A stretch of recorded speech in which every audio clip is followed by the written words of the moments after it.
For today, we are gonna study about the climate in Central and South America. Then we're gonna circle and answer the exercise 1. Then we're gonna move to the exercise 2, and we're gonna name 3 climates found in South America and the main characteristics of each. Then you're gonna answer the bubble. Then we're gonna move to page 118. We are gonna make a comparison between North and South America.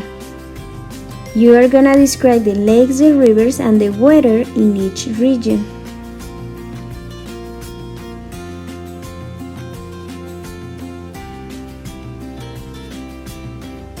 Then, we're gonna use the following information to make a drawing of each climate.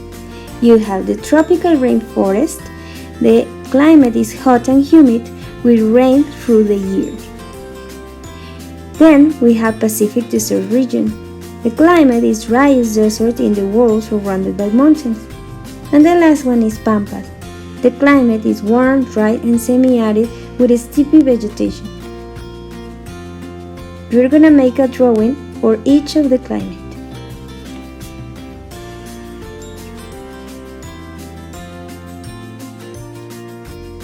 Once we finish with North America and South America climates, we're gonna read about water.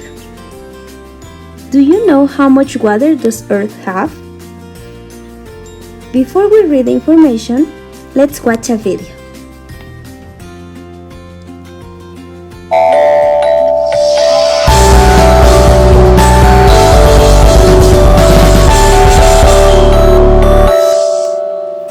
What would we do without water? No, really, what would we do without it? Probably not very much, because we need fresh water to live, but some living things have found ways to get a lot out of very little. We've talked about fresh water and the fact that there's not very much of it on Earth. To give you an idea of how little there really is, think of it this way. If all of the Earth's water were placed into a gallon jug, the fresh water would equal a single teaspoon. That's it. But this picture does an especially good job of showing just how much of each kind of water there is on Earth.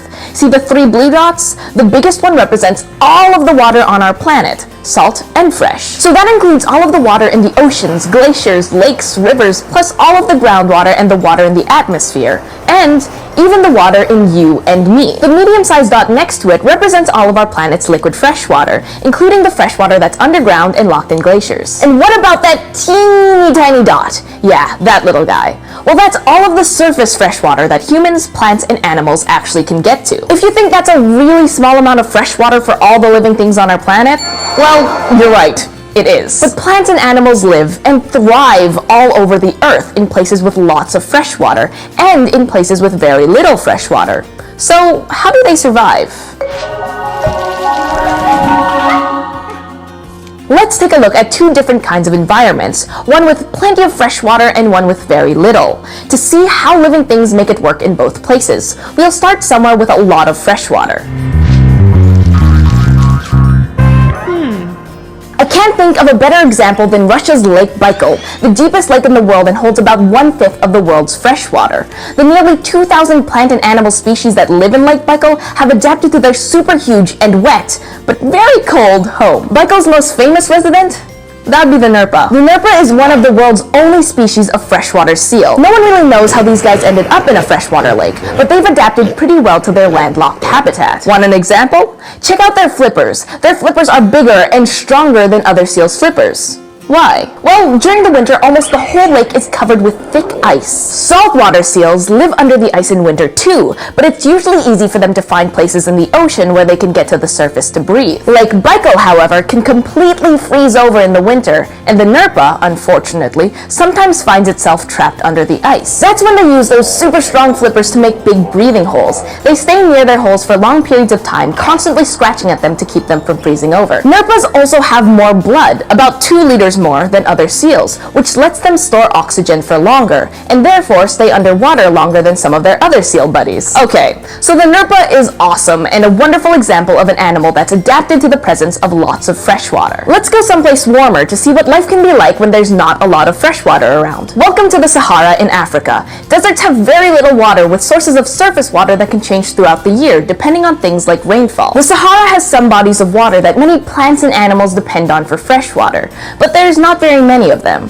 One of these lakes, located on the edges of the Sahara, is called Lake Chad. It's tiny compared to Lake Baikal in Russia. Let's compare Lake Chad and Lake Baikal side by side using bar graphs. One shows the surface area of each lake, and the other shows how deep they are. Wow, there's definitely a lot more fresh water for the animals near Lake Baikal than at Lake Chad, according to these graphs. Good thing a lot of the animals in the Sahara rarely need to drink water. Why not? Because they've adapted to their really, really warm home. In the case of the Addax antelope, they actually change the color of their hair. So how does that help them deal with a lack of water? Well, in the summer, the Addax has a white coat that reflects sunlight. That helps it keep cool. In the winter, their coat turns to light brown to help them absorb more heat. This trick keeps their body temperature stable year-round. And this means that in the summer, they don't need as much water as you or I might to cool ourselves off. Makes me kinda wish I could change my hair color. What do you guys think about purple? No?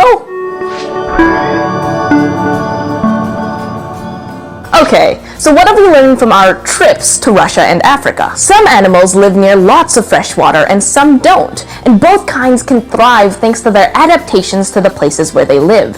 So to answer our big question, yes, living things can survive with limited fresh water, but only if they can adapt. I'm off to try on a purple wig to see how it looks.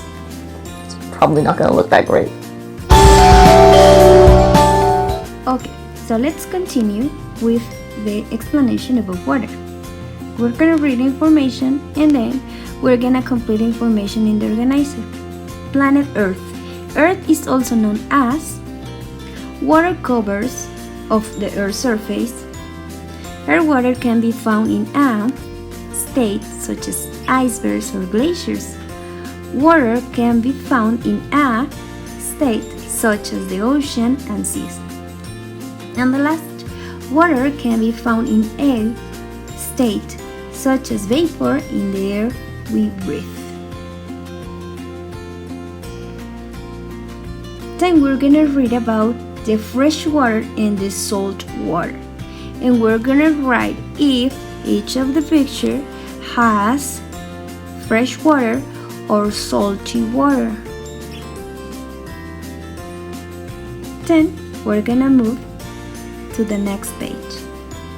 And according to what we have read about fresh water and salty water, we're gonna complete this graphic organizer. And that's it for Wednesday.